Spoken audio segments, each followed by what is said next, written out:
Hey, what's up? Thanks for stopping by.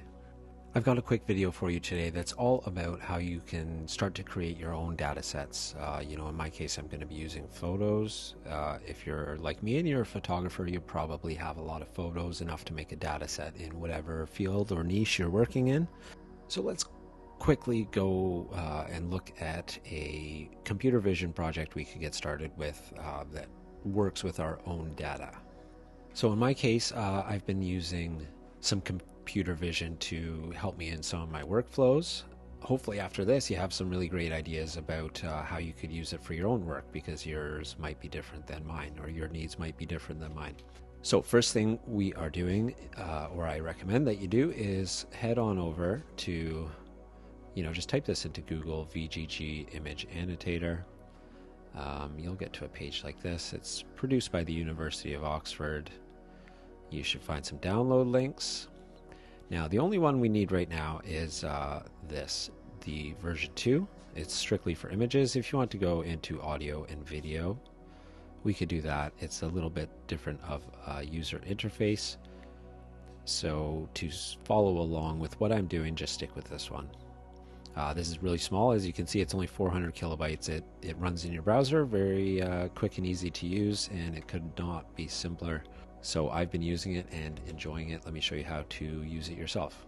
So I'm going to start by calling this my YT demo project.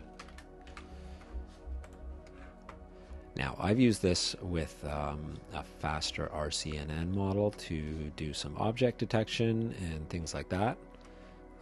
Finding regions within images. It also has a way to export your information for the popular YOLO models in the COCO format, I believe. So I haven't done it necessarily that way, but I'm sure you can. I'm just not going to walk through it. So I created the name of my project. I'm going to add some files. We'll click here. It's going to open up a Finder window. Let's drag in some files. Okay, so I've got about 25 images selected. I've just brought them into here. Now we can start drawing boxes like this over things we want to select, but we have nothing to describe these boxes right now. So let's go down to attributes over here. We're going to start a new one. Now for myself, I've called the attribute, the category, as quality. Okay, so we can do that. You can call it whatever you want. Your specific script, if you're passing this through a model, might expect a certain name here, so just pay attention to that. Now I wrote all my own scripts, so I got to name things how I wanted. And then let's start with something easy like a drop down. Okay, quality. Now we can add some options for this drop down, and let's say that I want to classify what kind of room I'm looking at. I might put in some features of different rooms. So let's say a hallway. Okay, and so this one we can now call a hallway, and let's call that, let's give a new one here, a foyer, and let's call that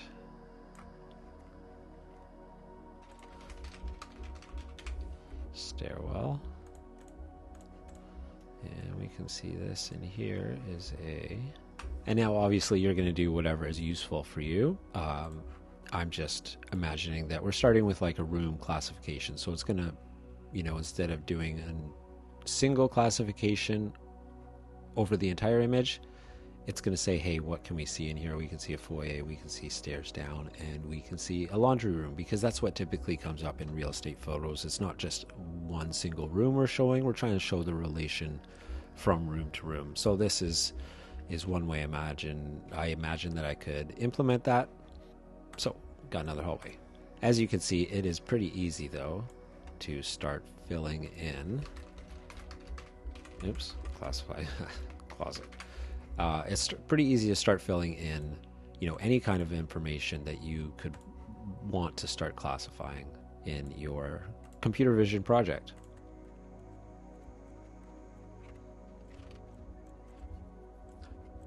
So that's one way that I found super easy to use this. Now, what about when we've got a full selection of labels across all these images? Now, 24 is a pretty small data set. I've set up a couple where it's, several hundred. That's when I do really appreciate the easy use of this. You know, if I was using an online portal, I'm sure they have some efficiencies that make them worth the cost they have, but this is also pretty awesome being free and super lightweight and fast and easy to use. So when we're all done, we can save our project.